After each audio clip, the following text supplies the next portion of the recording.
नमस्कार दोस्तों, मैं रेखा पमार PSSM ब्लेसिंग परिवार ऑडियो टीम डेराबस्सी से बोल रही हूँ। पिछले ऑडियोज़ में हमने आनंद के बहुत सारे उपयोग के बारे में जाना। उसी को जारी रखते हुए आज हम ऑडियो नंबर 15 में आगे बढ़ेंगे। यह संभव है कि आनंद की ऊर्जा को उच्चतर लोक से संपर्क बनाने के लिए उपयोग किया जाए। हमें ये बताया गया है कि जब हम आनंद से भरे होते हैं, एंजेलिक बीइंग्स हमारी ऑरा में बड़ी रंगीन किरणों को देखती हैं और हमारी तरफ आकर्षित होती हैं। अगर हम आनंद को संपर्क का प्रथ बनाने के लिए उपयोग करें तो गहरे आनंद के समय उच्चतर लोकों से संपर्क बनाना संभव हो जाता है। याद रखें, आनंद हमारी प्रकृति में सबसे उच्च पदार्थ पाया गया है। अगर हमारी चेतना इतनी संगठित है तब यह मुमकिन है कि इस ऊर्जा को चेतना की निरंतरता का पुल बनाने के लिए उपयोग करें। कुछ केंद्रों को चार्ज करने के लिए और उनके इर्द गिर्द एक उचित क्षेत्र बनाकर पोषण देने के लिए भी। यह ऊर्जा हमारी शारीरिक, भावनात्मक और मानसिक वाहनों पर किए गए हानि को ठीक करने के लिए भी उपयोग की जा सकती है। आनंद एक प्रकाश की किरण है जिसे हमारे सिस्टम में किसी भी उपचार कार्य के लिए उपयोग किया जा सकता है।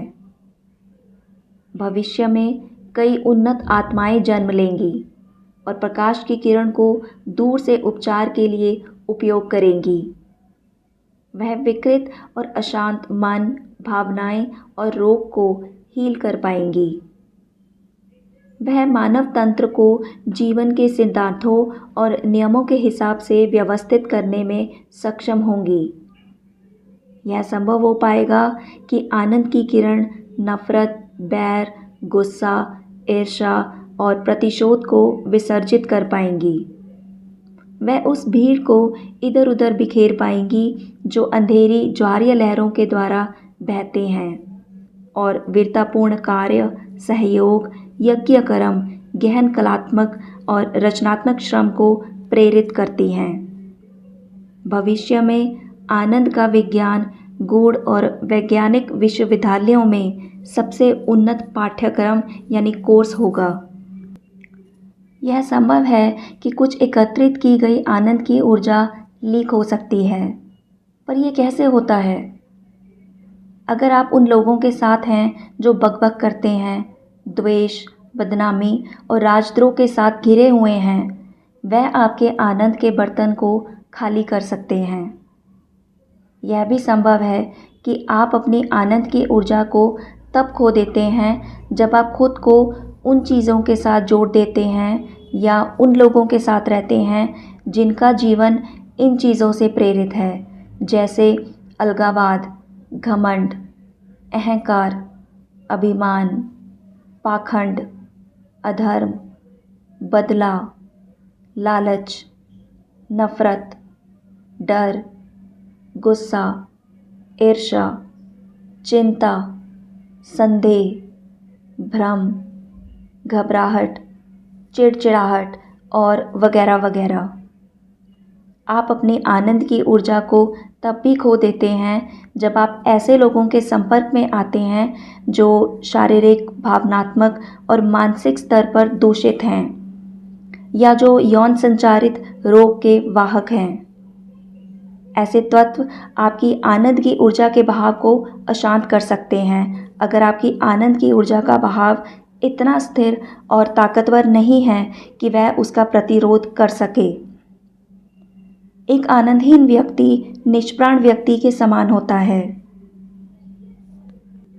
आनंद तब बढ़ता है जब खुद को त्याग करने की सेवा में समर्पित किया जाता है।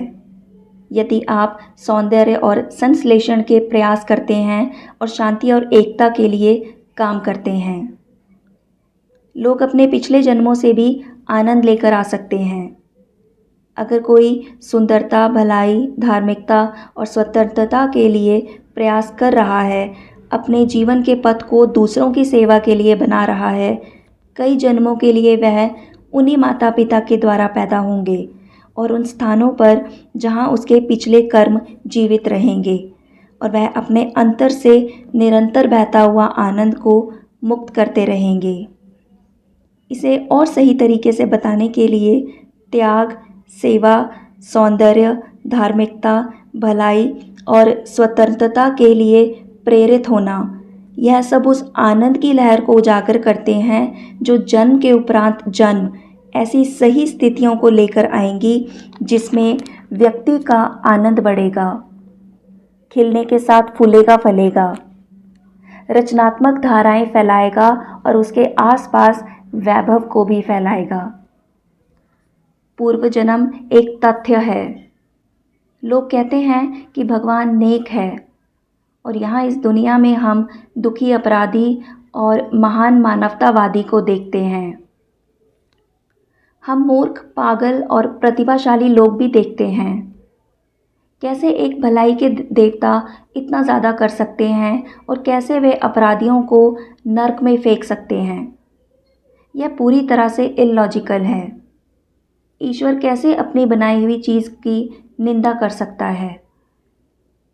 एक सरल तर्क के ज़रिए हम कहते हैं कि इंसान खुद ही है जो अपने आप को महान या दुखी बनाता है। अपने विचारों, वाणी और कर्मों द्वारा जो कुछ बोता है वह वही काटता है। यह एक असामान्य कानून है। आनंद से भरे हुए लोग वे हैं जिन्होंने अपने अतीत में आनंद का आह्वान किया, उसे साझा किया और आनंद को बांटा। एक महान कलाकार सौंदर्य के प्रति कई युगों के प्रयास का परिणाम है। हमें कुछ भी दिया नहीं जाता अगर हम इसे पाने का प्रयास ना करें। अगर इस जीवन में हम आनंद को बोलेंगे, सुनेंगे, पढ़ेंगे और सोचेंगे और आनंद में रहने की कोशिश करेंगे, तब आने वाले जीवन में हमारा आनंद उसका फल देगा। इसी वजह से एजलेस विजडम कहती है कि कुछ नया शुरू करने में कभी देरी नहीं होनी चाहिए या कभी देरी नहीं होती। आनंद के लाभ कभी खत्म नहीं होते अगर उसका बहाव निरंतर है। आनंद का सबसे बड़ा रहस्य ये है कि आपको लोगों को यह सुझाव देने की कोई आवश्यकता नहीं है कि वह अपना जीवन रचनात्मकता के साथ कैसे संभालें। सिर्फ उन्हें यह सिखाओ कि आनंद में कैसे रहें और उन्हें अपना आनंद कैसे साझा करना है। और आनंद उन्हें यह सिखाएगा कि क्या करना है, कैसे करना है और क्यों करना है।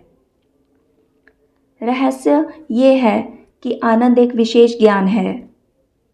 जब आपके पास निरंतर आनंद होता है, आप वह सब कुछ पा सकते हैं जो आनंद के साथ सामंजस्य में है। हमें ये भी याद रखना चाहिए कि आनंद आपका प्रकाश बढ़ाता है, और वह प्रकाश आपको यह खुलासा करता है कि आप वास्तव में क्या हैं। सबसे पहले आप अपने आप से डर महसूस करेंगे, क्योंकि आपने अपने अंदर भयानक चीज़ों को देखा जो पहले आपने कभी नहीं देखी थी। जब आनंद आपको इनसे उभरने के तरीके बताएगा, तब आनंद आपके मार्ग में ज़्यादा से ज़्यादा चमकेगा, जैसे एक प्रकाश का स्तंभ हो। आनंद न केवल आपको ज्ञान देता है, बल्कि आपकी सोच को बहुत तेज़ और तीव्र बनाता है। जब आपने किसी से बदला लिया हो या किसी से नफ़रत की हो या उसके बारे में कोई बात की हो, तो उसके बाद एक किताब पढ़ें। आप ये देखेंगे कि आपकी समझ कितनी अव्यवस्थित हो गई है।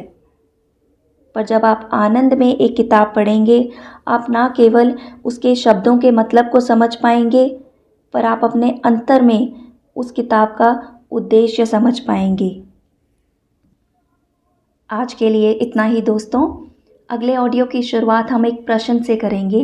वह प्रश्न है, आनंद वास्तविक में क्या है? धन्यवाद।